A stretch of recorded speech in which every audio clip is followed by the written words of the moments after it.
ನಮಸ್ಕಾರ ಎಲ್ರಿಗೂ ಸ್ವರೂ ಚಾನಲ್ಗೆ ಸ್ವಾಗತ. ನಾನಿವತ್ತು ಸಿಂಪಲ್ ಆಗಿ ದೋಸೆಗೆ ಟೊಮೆಟೊ ಚಟ್ನಿ ಮಾಡಿ ತೋರಿಸ್ತಾ ಇದ್ದೀನಿ.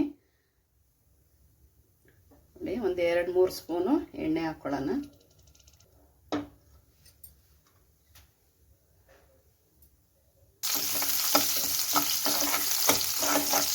ಒಂದು ಈರುಳ್ಳಿ, ಇದನ್ನು ಫ್ರೈ ಮಾಡ್ಕೋಬೇಕು.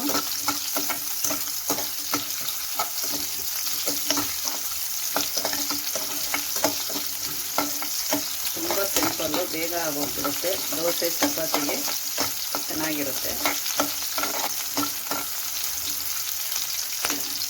ಈರುಳ್ಳಿ ಸ್ವಲ್ಪ ಕಲರ್ ಚೇಂಜ್ ಆಗಲಿ.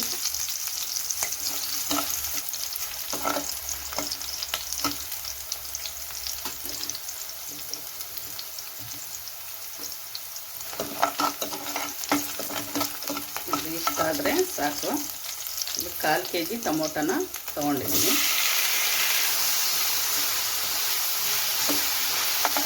ಇದನ್ನು ಅಷ್ಟೇ ಸ್ವಲ್ಪ ಚೆನ್ನಾಗಿ ಮೆತ್ತಗಾಗೋವರೆಗೂ ಫ್ರೈ ಮಾಡ್ಕೊಳ್ಳೋಣ. ಸ್ವಲ್ಪ ಟೊಮೊಟೊ ಬೇಯೋಕ್ಕೆ ಉಪ್ಪು ಸೇರಿಸ್ತಾ ಇದ್ದೀನಿ. ಸ್ವಲ್ಪ ಹಾಕ್ಕೊಳ್ಳಿ, ಆಮೇಲೆ ಟೇಸ್ಟ್ ನೋಡಿ ಹಾಕ್ಕೋಬೋದು. ಕ್ಲೋಸ್ ಮಾಡಿ ಮೆತ್ತಗಾಗೋವರೆಗೂ ಬೇಯಿಸ್ಕೊಳ್ಳೋಣ.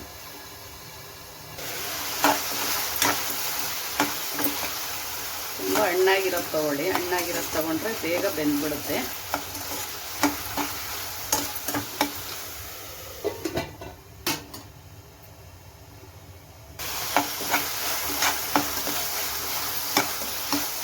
ಇಷ್ಟು ಬೆಂದರೆ ಸಾಕು.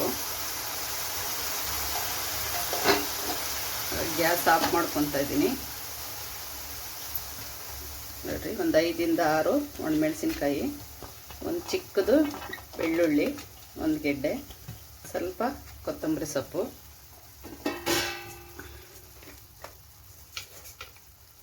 ಒಂದು ಸ್ಪೂನು ಜೀರಿಗೆ,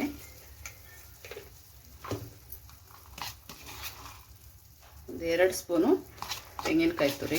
ಜಾಸ್ತಿ ಹಾಕೋಬಾರ್ದು ಇದಕ್ಕೆ.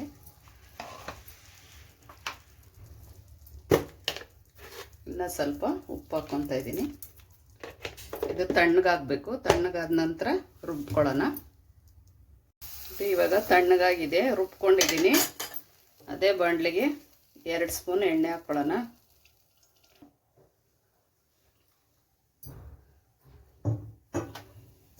ಎಣ್ಣೆ ಸ್ವಲ್ಪ ಬಿಸಿ ಆಗಲಿ. ಸ್ವಲ್ಪ ಸಾಸಿವೆ,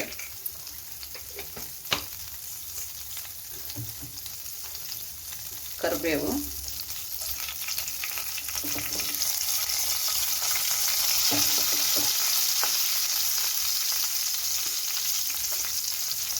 ಕರಿಬೇವು ಸಾಸಿವೆ 2 ಹಾಕ್ಕೊಂಡ್ರೆ ಸಾಕು. ಯಾಕಂದರೆ ಈರುಳ್ಳಿನ ರುಬ್ಕೊಂಡಿರ್ತೀವಲ್ಲ.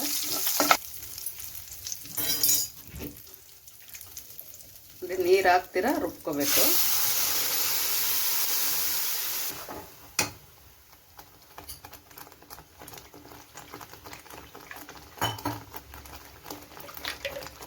ಸ್ವಲ್ಪ ಮಿಕ್ಸಿ ಜಾರಿಗೆ ನೀರು ಹಾಕಿ ಕೊಡೋಣ.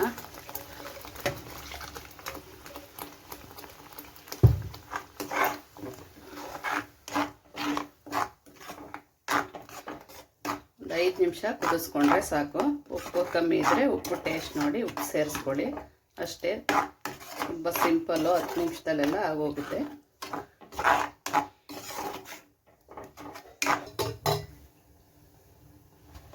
ಈ ವಿಡಿಯೋ ಇಷ್ಟ ಆದರೆ ಲೈಕ್ ಮಾಡಿ, ಕಮೆಂಟ್ ಮಾಡಿ. ನೀವು ಮನೇಲಿ ಟ್ರೈ ಮಾಡಿ. ಟೊಮೊಟೊ ಚಟ್ನಿ ರೆಡಿಯಾಗಿದೆ. ನಾನು ದೋಸೆ ಮಾಡ್ಕೊಂಡಿದ್ದೀನಿ. ನೀವು ಚಪಾತಿ ಇಷ್ಟಪಡೋರು ಚಪಾತಿ ಕೂಡ ಮಾಡ್ಕೋಬೋದು. ನೀವು ಮನೇಲಿ ಒಂದ್ಸಲ ಟ್ರೈ ಮಾಡಿ.